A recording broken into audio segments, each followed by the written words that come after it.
অ্যাডমিশনের যুদ্ধে ভালো করার জন্য তোমার বেসটা কিন্তু এখনই করতেছে। তুমি ওই টাইমে কিন্তু এই পড়া রিভিশন দিতে পারবা না।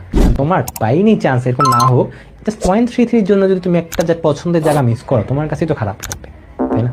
এখনো কিন্তু সুযোগ আছে, চিন্তা করে দেখো 3-4 মাস পরে তোমরা কিন্তু এইচএসসি পরীক্ষা দেওয়াটা শেষ হলে কিন্তু দেখবে যুদ্ধ শুরু হয়েছে অ্যাডমিশনের। তো একটা গাইডলাইন দিই, দেখো আজকে বেসিক্যালি আমরা যোগাশ্রী প্রোগ্রাম অধ্যায়টা পড়লাম। ওকে, তো আমরা কি পড়ছি একদম শুরু থেকে বলি।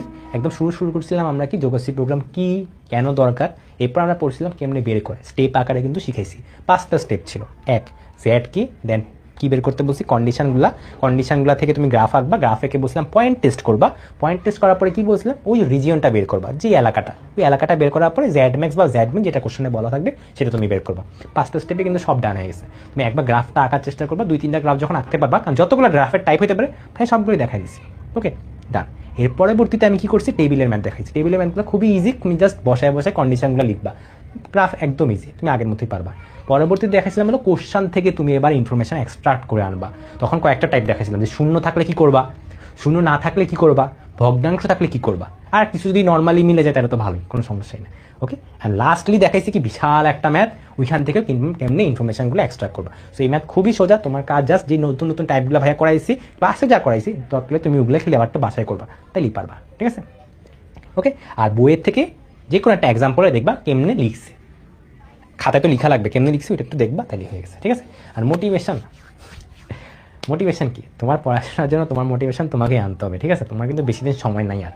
সো এখনও কিন্তু সুযোগ আছে, চিন্তা করে দেখো 3-4 মাস পরে তোমরা কিন্তু এইচএসসি পরীক্ষা দেওয়াটা শেষ হলে কিন্তু দেখবে যুদ্ধ শুরু হয়েছে অ্যাডমিশনের যুদ্ধে ভালো করার জন্য তোমার বেসটা কিন্তু এখনই করতেছে।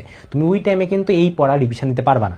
তখন দেখবা তুমি আস্তে আস্তে হাই লেভেলে পড়াগুলো পড়তেছো। আর অনেকে দেখবা অনেকের ভালো প্রিপারেশন আছে, দেখা গেছে অনেকে অলরেডি অ্যাডমিশনের প্রিপারেশন শুরু করে দিছে। সো তুমি তাদের সাথে কেমনে পাল্লা দিবা, তাদের সাথে পাল্লা দিতে হবে তো, তাই না? ভালো জায়গায় যদি চান্স পেতে চাও, তো তার জন্য এখন থেকে ভালো করে পড়াশোনা করো। তুমি এইচএসসি যদি ভালো একটা রেজাল্ট করো, তুমি দেখবে অনেক জায়গায় পরীক্ষা দিতে পারতেছো। কারণ দেখছি তো, যারা বুয়েটে টার্গেট করতে চাও, তোমাদের মোটামুটি 90%-এর বেশি মার্কস থাকা লাগবে ফিজিক্স, কেমিস্ট্রি, ম্যাথ, হ্যাঁ হায়ার ম্যাথ মেনলি। সো এগুলোতে কিন্তু ভালো না করলে পরীক্ষায় দিতে পারবে না। অনেকের স্বপ্ন থাকে বুয়েটে পরীক্ষা দেওয়ার, তো দেখা যায় একটুর জন্য মিস হয়েছে। এবার কিন্তু দেখা গেছে 89.33 ছিল যতটুকু আমি শুনছি।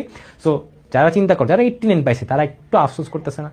তোমার যদি আফসোসগুলো না হয়, যারা ক্লাস করতেছ অনেকে গল্প করো, ঠিক আছে, গল্প করতেই পারো, বাট ক্লাসের টাইমে তো দরকার নেই, ক্লাস শেষে গল্প করো। কারণ তোমার পাইনি চান্স, এরকম না হোক, জাস্ট 0.33 জন্য যদি তুমি একটা যা পছন্দের জায়গা মিস করো, তোমার কাছেই তো খারাপ লাগবে, তাই না? সো এখনো সময় আছে, একটু মনোযোগ দিয়ে পড়াশোনা করো, রেগুলার পড়াশোনা করো, টেস্ট পেপার বলো যেখান থেকে পারো না কেন প্র্যাকটিস করবা, বেশি বেশি বই পড়বা, দেখবে তুমি এমনি ভালো করছো।